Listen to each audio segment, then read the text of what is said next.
Bismillahirrahmanirrahim. Assalamualaikum warahmatullahi wabarakatuh. Alhamdulillahirabbil alamin wa bihi nasta'inu ala umuri dunya wa din. Asyhadu an la ilaha illallah wahdahu la syarika lah wa asyhadu anna Muhammadan abduhu wa rasuluhu la nabiyya ba'dah. Allahumma shalli ala Muhammad wa ala alihi wa ashabihi ajma'in. Amma ba'du. Bapak, Ibu-ibu, jamaah Mausan Malbrabu yang saya hormati, rahimani wa rahimakumullah. Alhamdulillah, puji syukur tansah kita ucapkan untuk Allah Subhanahu wa taala untuk yang sonten menika kita pinaringan nikmat saking Allah Subhanahu wa taala sehingga saged rawuh wonten ing masjid menika berkumpul di masjid untuk sama-sama belajar agama yang bersumber dari Al-Quran Al-Karim dan juga saking sunnah Rasulullah SAW. Mugi-mugi kita sedaya pikantuk karunia saha rahmatipun Allah Subhanahu wa taala, mugi kita pikantuk ilmu ingkang bermanfaat. Amin ya rabbal alamin. Shalawat wassalam mugi tansah tetepna dumateng dengan kita Nabi Allah Muhammad sallallahu alaihi wasallam. Mugi dumateng keluarganipun, dumateng para sahabatipun, lan kita sedaya mugi samangke pikantuk syafaatipun wonten ing dinten kiamat. Amin ya rabbal alamin. Saderengipun yang pangapunten Bapak Ibu sekalian, kula hormati wonten saking menika kula mohon izin nggih matur malih wonten majelis menika amargi kala wau watawis jam gangsal agus sekedhik guru kita Bapak Ustadz Muhammad Hatta menika ngabari bilih wonten acara mendadak harus periksa, betul ngertos memeriksakan siapa wonten ing laboratorium di daerah Kota Baru menika. Nah, mbok menawi mangke kula ra ditelat ngoten. Nggih siap Ustaz. Nah, terus ternyata jam 5:30 kira sekedhik, nah ini ternyata jam segini belum keluar hasilnya. Nah, terus sudah digantikan saja, pripun. Nggih, mugi-mugi Bapak Ibu sami maklum ya, kita doakan semoga Bapak Muhammad Hatta ugi keluarganipun sami pikantuk pinaringan sehat wilujeng saking Allah Subhanahu wa taala. Amin. Bapak Ibu yang dirahmati Allah Subhanahu wa taala, sampun menika kita badhe murojaah kemawon nggih beberapa hal kaitanipun kalian keutamaan Al-Quran, ugi keutamaan belajar Al-Quran, supados kita menika tansah semangat, bisa menjaga semangat kanthi pertolonganipun Allah Subhanahu wa taala. Ingin sepisan kita maostaken setunggiling hadis yang kasebat wonten kitab Riyadhus Shalihin bab istihbabul istima' 'alal qiraah. Itu pada bab keutamaan atau sunnahnya berkumpul untuk membaca Al-Qur'an. Hadis menika masyhur sangat nggih. Sampun asring dipun aturaken. Kita baca lagi. Bismillahirrahmanirrahim. Wa an Abi Hurairah radhiyallahu anhu qala Rasulullah sallallahu alaihi wasallam. Dari Abu Hurairah radhiyallahu anhu, Abu Hurairah berkata, Rasulullah sallallahu alaihi wasallam bersabda, "Wa ma istama'a qaumun fi baitin min buyutillah." Dan tidaklah berkumpul suatu kaum di dalam satu rumah min buyutillah, di antara rumah-rumah Allah. Tidaklah berkumpul suatu kaum di dalam satu masjid di antara masjid-masjidnya Allah, yatluna kitaballahi, mereka membaca kitab Allah, ini Al-Quran, wa yatadarasunahu bainahum, dan mereka mempelajari Al-Quran di antara mereka. Tidaklah berkumpul suatu kaum yang berbuat seperti itu, tamun di masjid, apa kegiatannya? membaca Al-Quran dan saling belajar Al-Quran. Illa nazalat alaihimus sakinah, kecuali turun kepada mereka as-sakinah. Yang pertama, turun kepada mereka menika as-sakinah, menika ketenangan, ketentraman. Akan diberi ketentraman, ketenangan oleh Allah Subhanahu wa taala. Yang kedua, wa khasyyathumur rahmah, akan dihujani kepada mereka yaitu rahmat. Rahmatipun Allah badhe turun mandapipun menika kanthi deres, dengan deras dilimpahkan kepada orang-orang yang berkumpul di masjid untuk belajar Al-Quran. Yang ketiga, wa hafathumul malaikatu, para malaikat akan berkumpul mengelilingi mereka. Dan yang keempat, wa dzakarahumullahu fiman indahu, dan Allah akan menyebut mereka, mengingat mereka fiman indahu, di kalangan makhluk di sisinya, yaitu di kalangan para malaikat. Hadis sahih dari Imam Muslim. Bapak Ibu sekalian yang dirahmati Allah Subhanahu wa taala, ngendikanipun ulama fi hadzal hadis, dalam hadis ini, istihbabu al-istima'i alal qiraati. Sekali lagi, dalam bab ini terdapat sunnah, dipun anjurakan, dipun sunahkan berkumpul untuk membaca Al-Quran, untuk mengagungkan Al-Quran. Walaupun membaca Al-Quran secara sendiri-sendiri piyambak niku nggih saya sangat dianjurkan, ananging menawi saged kanthi sareng-sareng namung oleh saling belajar menika langkung utami. Kenapa? Wa idharu syi'arihi bi taksiri majalisihi, karena adanya syiar. Wontenipun syiar ingkang langkung ageng. Terus majelis menika, majelis pengaosan pancing menawi tambah kathah jamaahipun iku langkung sae, amargi syiarnya lebih kelihatan. Walaupun pengajian wong loro, wong telu, gitu, betah-betahan sing mulang karo sing diulang, niku nggih sae mawon, tetep bagus niku, masya Allah, ujian kesabaran. Kan tapi niku keutamaan ajak-ajak saling mengajak sehingga majelis menika tambah kathah, tambah banyak pesertanya, tambah jamaahnya, maka ini semakin baik karena akan lebih terlihat syiar agami Islam itu. Syiar masjid ora sepi nyenyet, gitu, bar maghrib pateni lampune, masjid yang makmur, masya Allah, ini terlihat syiar agami, syiar Islam itu. Juga karena apa tadi, dengan banyaknya majelis, banyaknya jamaah yang hadir di dalam majelis tersebut. Wa khususan al-masajid, secara khusus itu ketika dilakukan di masjid, ini ada keutamaan lagi. Kenapa? Li'annaha afdalul mawadi' wa asrafuha, karena sesungguhnya masjid-masjid ini adalah tempat yang paling utama dan yang paling mulia di antara tempat-tempat yang ada di muka bumi ini. Nah, malah kenapa secara khusus disebut keutamaan belajar majelis pengajian, majelis Quran itu di masjid? Karena masjid adalah tempat yang paling utama dan paling mulia di muka bumi.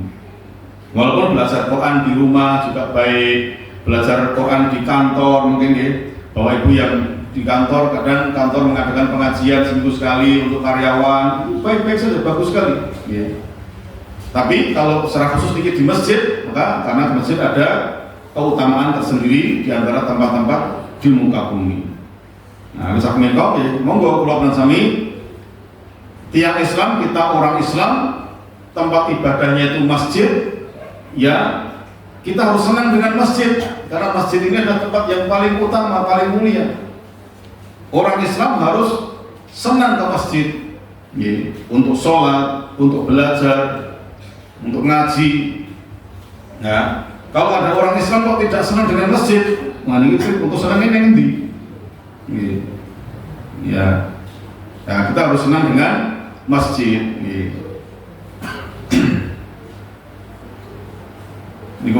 Wa fihi fadlu mudarasatil Quran.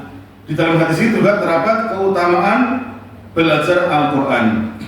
Belajar Al-Quran. Walaupun belajar ya dari mulai membacanya, membaca agar bisa tartil niku pripun. Terus kemudian belajar maknanya, belajar mengetahui, memahami makna-makna kandungan isi Al-Quran. Ini terdapat keutamaan. Sekali lagi, mari kita makmurkan masjid, kita ramaikan masjid dengan ibadah dan termasuk membaca Al-Quran. Tadi ada fadilah apa? Mendapat ketentraman. Monggo oleh pengen tentram, ya. Kalau hati sedang galau, sedang gelisah, maos Quran. Termasuk rawuh teng majelis Al-Quran, majelis pengausan. Badhe pikantuk rahmat, pengen pikantuk rahmatipun Allah, monggo rawuh teng pengajian. Nggih. Badhe pikantuk apa mlebu? Kanca. Kanca nggih menika teman berupa malaikat, nggih. Niki yang hadir berapa? Ada 100. Nah. Ini yang kosong-kosong ini ada malaikat juga.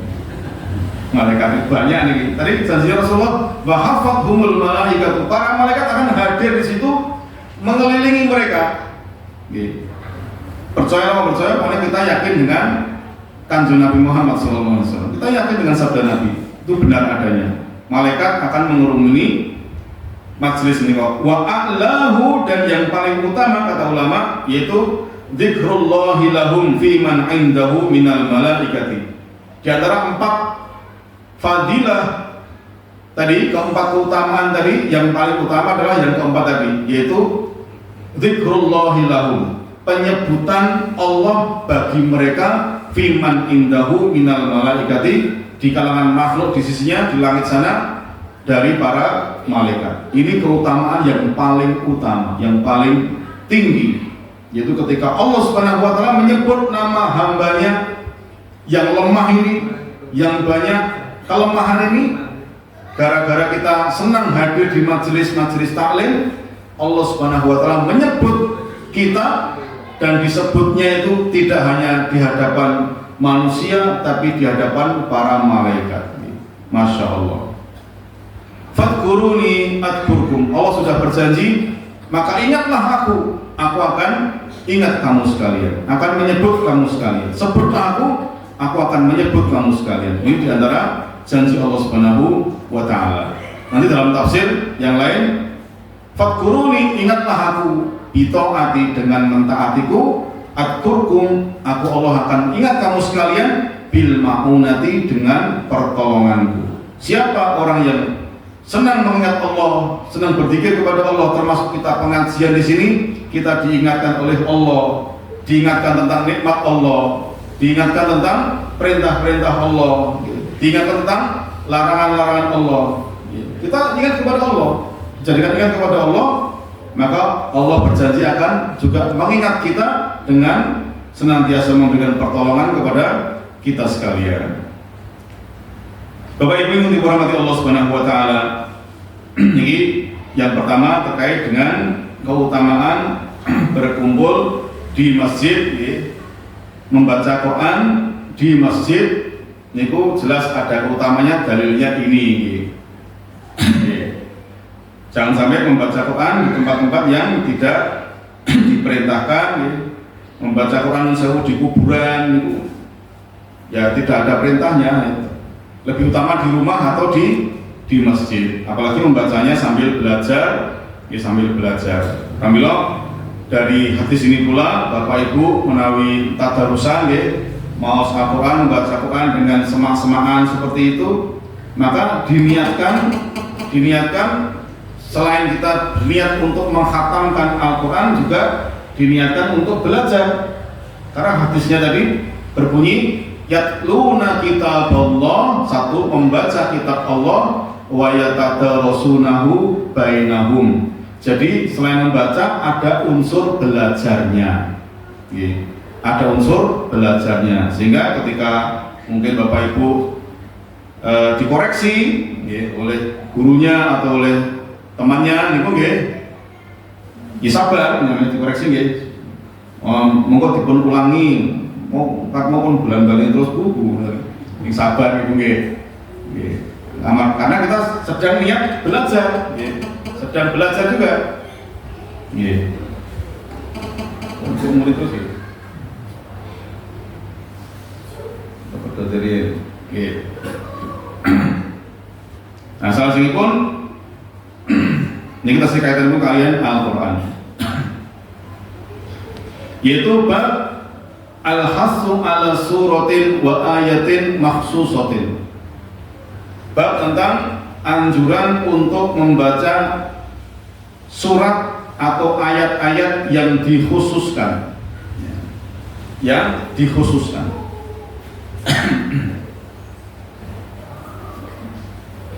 Hadis yang pertama, an Abi Sa'id Rafiq ibn al-Mu'alla radhiyallahu anhu qala, dari sahabat yang bernama Abu Sa'id, panggilannya Abu Sa'id, namanya Rafiq bin Mu'alla radhiyallahu anhu. Dia berkata, qala li Rasulullah sallallahu alaihi wasallam, Rasulullah SAW pernah bersabda kepada saya, ala u'allimuka aqdama suratin fil Qur'an, maukah aku ajarkan kepadamu aqdama suratin fil Qur'an, satu surat yang paling utama di dalam Al-Quran, qabla an takhruja minal masjid, sebelum nanti kamu keluar dari masjid ini. Tentunya jawabnya siap. Ya Rasulullah. Fa'akhadha biyadi, lalu beliau memegang tangan saya. Beliau memegang tangan saya. Terus falamma aradna an nakhruja, maka ketika kami ingin keluar, maksudnya ingin keluar dari masjid, kemudian qultu, saya berkata, saya tadi siapa? Saya siapa tadi? Abu Sa'id, panggilannya Abu Sa'id. Namanya tadi siapa? Sahabat. Namanya siapa? Rafiq bin Mu'alla. Nah, ketika udah mau keluar dari masjid, saya berkata, ya Rasulullah, wahai Rasulullah, innaka qulta, sesungguhnya engkau tadi berkata, ala u'allimuka aqdama suratin fil Qur'an, maukah aku tunjukkan kepadamu surat yang paling utama dalam Al-Quran? Rupanya Rasulullah itu lupa. Pas mau keluar dari masjid, Rasulullah itu lupa. Terus diingatkan oleh si Abu Sa'id ini, ya Rasulullah, tadi katanya panjenengan mau ngajari saya satu surat dalam Al-Quran yang paling utama. Terus baru diajarkan. Gini kok. Qala, kemudian Rasulullah bersabda, yaitu apa satu surat yang paling utama? Alhamdulillahirabbil alamin, hiya sab'ul masani wal Qur'anul azim alladzi utituhu. Satu surat yang paling utama itu adalah Alhamdulillahirabbil alamin, yaitu Alhamdulillahirabbil alamin. Hiya sab'ul masani, yaitu adalah 7 ayat yang diulang-ulang. Surat apa? Surat Al-Fatihah. Maksudnya ini satu surat yang paling utama di dalam Al-Quran. Surat Al-Fatihah itu disebut 7 ayat yang diulang-ulang. Kenapa? Karena surat inilah, 7 ayat inilah yang selalu dibaca, wajib dibaca oleh setiap muslim di dalam sholatnya setiap rakaat. Bahkan menjadi rukun sholat wajib dibaca. Sehingga disebut as-sab'ul masani, 7 ayat yang diulang-ulang. Kemudian juga Al-Quran disebutkan Al-Quranul Azim, padahal itu adalah satu surat saja. Kenapa? Samahan Nabi SAW bidzalik. Nabi Muhammad SAW memberi nama Al-Fatihah itu Al-Quranul Azim. Ma'a annaha suratun wahidatun min suwaril Quran, padahal Dia itu adalah hanya satu surat di antara surat-surat Al-Quran yang banyak itu. Ya. Berapa mas jumlah surat Al-Quran mas? Mas KKN? Surat kok? Surat, jumlah surat? Ayo. Ayo googling ya. 114 surat. Ya. Nah surat Al-Fatihah ini adalah satu surat di antara surat-surat Al-Quran. Tapi kenapa disebut Al-Quranul Azim? Masya Allah. Quran yang agung oleh Nabi SAW. Dijelaskan oleh ulama, ili annaha istamalat ala mastamal alaihi al-Quran kulluh. Karena surat Al-Quran itu mengandung apa-apa yang dikandung oleh Al-Quran seluruhnya. Fa'ulumul Quran kulluhu min tauhidin wa awamir wa nawahin wa qasasin.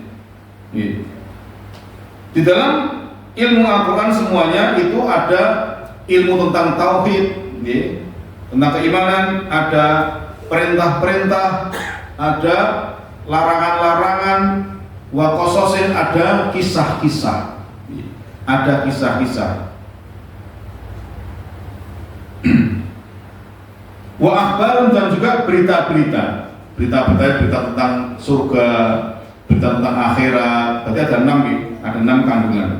Lah itu maujudatun fi suratil Fatihati ala wajhil ijmali. Itu semua ada di dalam surat Al-Fatihah, tapi secara global, secara sepintas nih. Wa fil Qur'anil Karim ala wajhil tafsili, sedangkan nanti secara detail, secara terperinci ada di dalam surat-surat yang lain di dalam Al-Quran. Ini hebatnya surat Al-Fatihah gitu.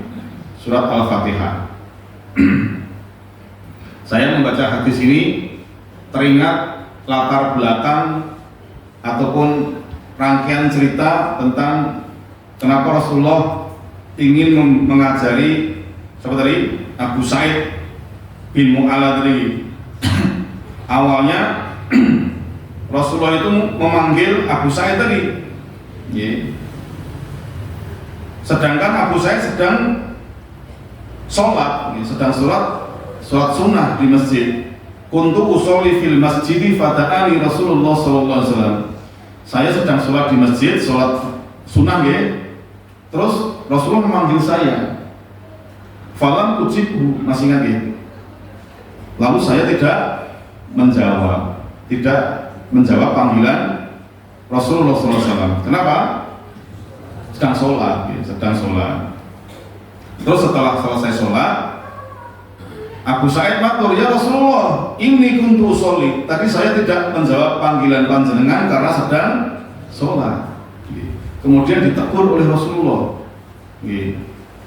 Alam yakulillah, lah bukankah Allah berfirman, istajibu lillahi walir rasuli idza ta'akum lima yuhyikum. Bukankah Allah telah berfirman, penuhilah, jawablah panggilan Allah, panggilan Rasul jika Allah dan Rasul itu memanggil kalian.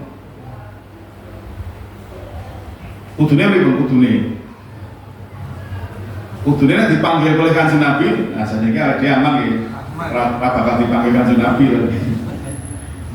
Kudune sing manggil Kanjeng Nabi ya harus menjawab walaupun dia sedang sholat. Apalagi ini hanya sholat sunnah, bisa dibatalkan sholatnya. Harusnya gitu.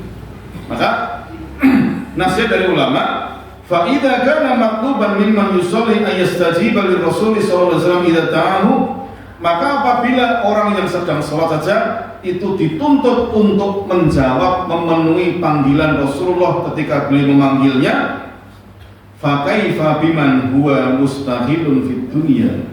Ini saya ulang lagi dulu, pernah saya bacakan ini. Maka bagaimana dengan orang yang hanya sibuk dengan urusan dunia?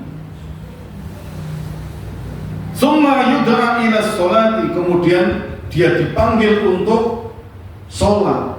Ada panggilan adzan, yang manggil bukan hanya Rasulullah tapi Allah Subhanahu wa taala. Hayya 'alas shalah, hayya 'alas shalah. Fala yastajibu, lalu dia tidak mengijabahi, dia tidak memenuhi panggilan itu. Bagaimana orang ini? Ya, logikanya bagaimana?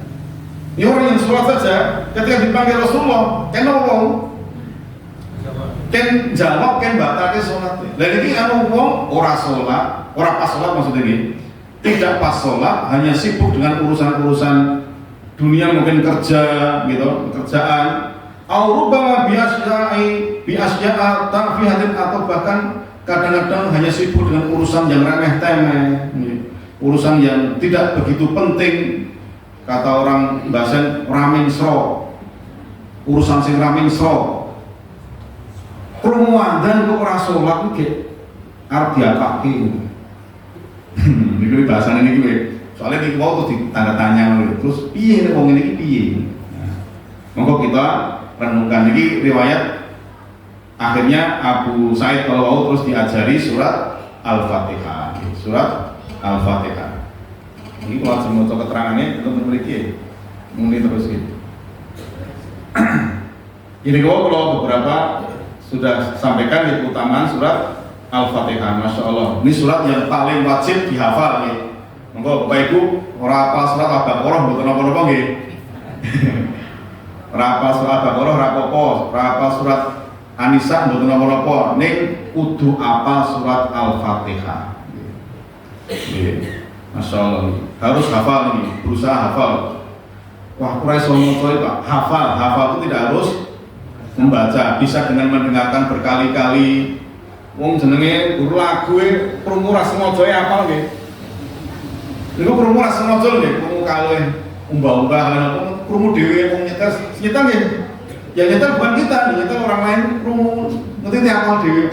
Nah, apalagi ini kita menyengaja untuk mendengarkan terus menghafalkan, insya Allah diberi kemudahan oleh Allah Subhanahu Wa Taala. Membaca surat Al-Fatihah, hafal ya, nanti dibaca setiap kali sholat. Itu yang pertama, keutamaan surat Al-Fatihah.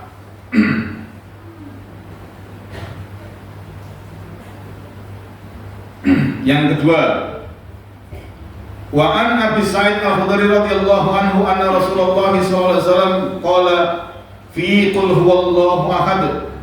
Dari Abu Sa'id Al-Khudri radhiyallahu anhu bahwasanya Rasulullah SAW bersabda tentang surat qul huwallahu ahad. Surat apa? Al-Ikhlas. Walladzi nafsi biyadihi innaha la ta'dilu sulusal Qur'an. Demi zat yang jiwaku di tangannya, demi Allah sesungguhnya dia surat itu la ta'dilu sulusal Qur'an, menyamai sepertiga Al-Qur'an. Masya Allah. Menyamai sepertiga Al-Qur'an. Hadis riwayat Bukhari. Wa fi riwayatin anna Rasulullah SAW qala lil ashabihi, Kanjeng Nabi bersabda kepada para sahabatnya, ayat jizu ahadukum ayyaqra'a bi sulusil Qur'ani fil lailah.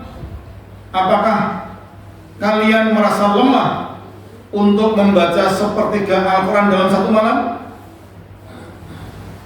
Ya, maksudnya gimana? Kira-kira membaca Al-Quran sepertiga Quran dalam satu malam, kuat gak? Wah, aku deh 10 juz sawengi, 10 juz sawengi. Fasyak qadalika alaihim, maka hal itu terasa berat bagi mereka, bagi para sahabat. Sahabat pun kabutan pun ngomongnya awake dhewe. Sawengi 10 juz. Ini 10 juznya ditum-tum yo. Ora takon nggih. Ditum-tum kayak kita siji ngene namung ditumung 10 nopo 10 kalangan. Nah niku yang dimaksud bukan ini. Ini para sahabat saja merasa berat ini. Wah, semalam sepertiga. Wa qalu ayyuna yutiqu dzalika ya Rasulullah, siapa di antara kami yang mampu untuk membaca seperti itu ya Rasulullah, satu malam 10 juz. Nah, kemudian Rasulullah mengatakan qul huwallahu ahadun, qul huwallahu ahad Allahu samad sulusul Quran. Qul huwallahu ahad Allahu samad sepertiga Al-Quran. Nama menjadi riwayat Bukhari. Hadis sahih dari Imam Bukhari. Qauluhu sulusul Quran ay bi ittibari ma'anihi. Tentunya yang dimaksud membaca qul huwallahu ahad bisa sepertiga Quran, bisa setara dengan sepertiga Quran adalah dengan menjiwai, menghayati makna-maknanya. Boten wis surate pendek, macane cepet gitu. Wis tapi diiktibari ma'anihi, berusaha untuk menghayati maknanya. Masya Allah. Kenapa? Li'anna Qur'ana ahkamun wa akhbarun wa tauhidun. Al-Quran itu mengandung hukum-hukum, perintah larangan ada, wa akhbarun, kabar-kabar, baik kabar-kabar orang yang dahulu, kisah-kisah maupun kabar-kabar orang yang akan datang, wa tauhidun, yang ketiga adalah masalah tauhid. Tiga. Wa qad istamalat hadhihi suratu ala tauhidi khalisan, dan sungguh surat ini itu mengandung perkara tauhid secara khusus, secara kesemuanya. Berapa ayat surat Al-Ikhlas? Qul huwallahu ahad, Qul huwallahu ahad, Allahu samad, lam yalid wa lam yulad wa lam yakul lahu kufuwan ahad. 4 ayat itu semuanya masalah tauhid. Walihada sumiyat di suratil Ikhlas, dan untuk inilah surat itu disebut, dinamai dengan surat Al-Ikhlas. Artinya Al-Ikhlas apa berarti? Murni. Ikhlas itu artinya murni, hanya berisi masalah tauhid saja.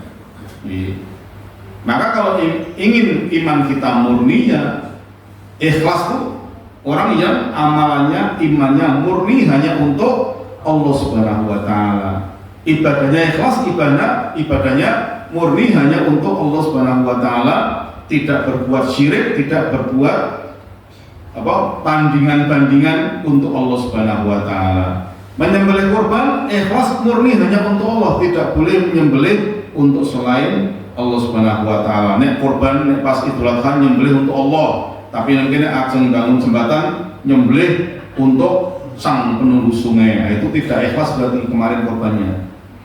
Nek pas korban ya nyembelih kambing untuk Allah, ya bismillah ya Allah akbar share. Mungkin pas nopo ngoten nyembelih kebo ndase di larung teng Segoro Kidul misalnya, nah, itu berarti kemarin korbannya tidak ikhlas, tidak murni berarti. Nah, ini karena itu surat Al-Ikhlas disebut Al-Ikhlas karena semua ayatnya berisi tentang tauhid. Nah, mungkin yang pengen Ramadan khatam, terawih khatam itu mungkin mau coba Al-Ikhlas pengen kalau khatam mungkin. Ya.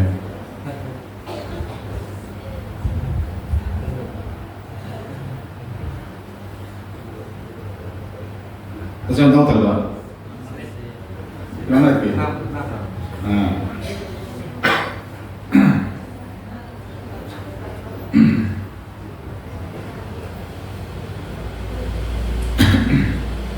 Kemudian ini ya Pak, yang gampang-gampang ngomong gitu.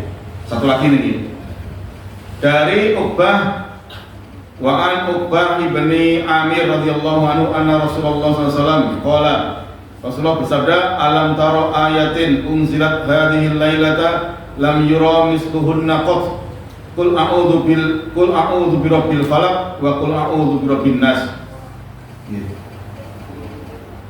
Tidaklah kamu melihat ayat-ayat yang telah diturunkan pada malam ini yang belum terlihat semisal keduanya sama sekali, yaitu surat Qul a'udzu birabbil falaq wa Qul a'udzu birabbin nas. Dua qul yang disebut dengan al-mu'awwidzatain. Ini juga dua surat yang khusus yang ada keutamanya, bahkan dibaca untuk ta'awud, untuk minta perlindungan kepada Allah Subhanahu wa Ta'ala. Wa qad ista'adha bihima sallallahu alaihi wasallam lima saharahu, dan sungguh beliau sallallahu alaihi wasallam, kanjeng Nabi, minta perlindungan kepada Allah dengan dua surat ini ketika ada seseorang yang menyihir beliau. Ya. Fadhahaba anhu dzalika bil kulliyah, maka sihir itu pun pergi dari beliau dengan sebab dua surat ini. Maka ini juga ada keutamaan Bapak sekalian untuk membaca surat Al-Falaq dan An-Nas. Ada keutamanya untuk minta perlindungan kepada Allah Subhanahu wa taala. Niku disunahkan dibaca sebelum tidur nggih. Ditambah kulhu 3 kul. Nah, itu juga merupakan surat-surat yang khusus yang dianjurkan untuk dibaca. Nanti mungkin tentang niki tentang keutamaan surat ini menika Tabarakalladzi biyadihil mulk. Nanti surat itu kalau dibaca akan memberi syafaat kepada seseorang sampai nanti dia diampuni oleh Allah Subhanahu wa taala. Hadisnya hadis Imam Tirmidzi, Abu Dawud, derajatnya hasan. Kemudian juga ada 2 ayat di akhir surat Al-Baqarah. Man qara'a bil ayatayn min akhir suratil Baqarah fi lailatin kafatahu. Barang siapa yang membaca 2 ayat dari akhir surat Al-Baqarah dalam satu malam, pada satu malam, kafatahu, 2 ayat itu sudah mencukupinya. Maksudnya cukup untuk menjaganya di malam itu. Dalam ayat hadis yang lain dikatakan cukup baginya walaupun dia tidak sholat malam. Jadi kalau sebelum tidur membaca 2 ayat dari akhir surat Al-Baqarah. Amana Rasulullah bima unzila ilaihi dan seterusnya. Ini Rabbi wa mu'minun. Ini Bapak Ibu sekalian, kagem batal pengganti pada sore hari ini. Mari kita semangat lagi, kita ajak saudara kita untuk sama-sama fokus dengan Al-Quran, fokus dengan masjid, karena umat Islam ya ini tempatnya di masjid. Umat Islam harus senang dengan masjid, umat Islam harus senang dengan Al-Quran. Ya, mari kita pelajari, kita amalkan dengan sungguh-sungguh. Semoga Allah Subhanahu wa taala memberikan rahmat kepada kita dengan sebab Al-Quran. Amin ya rabbal alamin. Mengatakan masih ada waktu 1 atau 2 menit, barangkali ada yang ditanyakan. Semoga.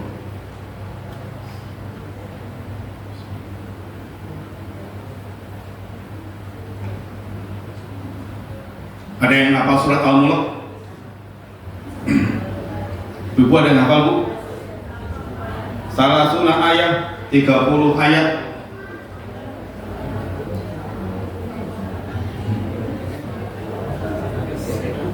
Ini apa mungkin dia tarik hadiah oleh takmir. Alhamdulillah ini ada mas-mas mbak-mbak dari KKN, dari UAD. Sudah mulai belum, Mas? Belum ya? Nah, belum, nanti katanya habis sisa mau matur ya soal kepada takmir, bermusyawarah. Insya Allah mulai kapan, Mas?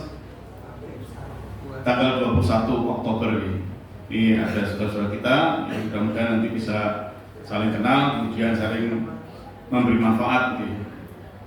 Makatan pengajian kita pada sore hari ini, sekali lagi mudah-mudahan kita semuanya bisa mengambil faedah, manfaat dari apa yang kita pelajari. Allahumma anfa'na bima 'allamtana wa 'allimna ma yanfa'una wa zidna ilma. Amin ya rabbal alamin. Subhanakallahumma wa bihamdika asyhadu an la ilaha illa anta astaghfiruka wa atubu ilaik. Banyak salah dan khilaf mohon maaf. Assalamualaikum warahmatullahi wabarakatuh.